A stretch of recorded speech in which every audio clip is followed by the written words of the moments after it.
मंडळी, एकदा देवतांनी हनुमानजींची एक खास परीक्षा घ्यायचं ठरवलं, जी पाहून सगळेच आश्चर्यचकित झाले. जेव्हा हनुमानजी राम यांचा संदेश घेऊन सीता मातेच्या शोधासाठी समुद्र पार करत होते, तेव्हा देवतांनी त्यांच्या मार्गात अडथळा निर्माण करण्यासाठी सुरसाला पाठवलं. सुरसाने आपलं भलं मोठं रूप धारण केलं आणि म्हणाली, माझ्या तोंडात प्रवेश केल्याशिवाय तुला पुढे जाता येणार नाही. हनुमानजींनी आधी खूप नम्रपणे तिला समजवण्याचा प्रयत्न केला, पण ती काही ऐकायला तयार नव्हती. मग त्यांनी आपली बुद्धी वापरली, तेही आपलं रूप मोठं करू लागले.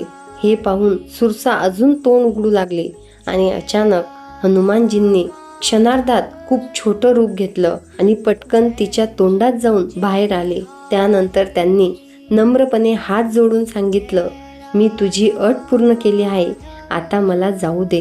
त्यांच्या चातुर्य, संयम आणि नम्रतेने प्रभावित होऊन सुरसाने त्यांना आशीर्वाद दिला आणि त्यांच्या कार्यासाठी शुभेच्छा दिल्या. ही कथा आपल्याला शिकवते, जीवनात फक्त ताकद असणं महत्त्वाचं नसतं, तर योग्य वेळी बुद्धी, संयम आणि शांततेने निर्णय घेणंही तितकंच गरजेचं असतं. विचार आवडल्यास व्हिडिओ लाईक करा, शेअर करा. धन्यवाद.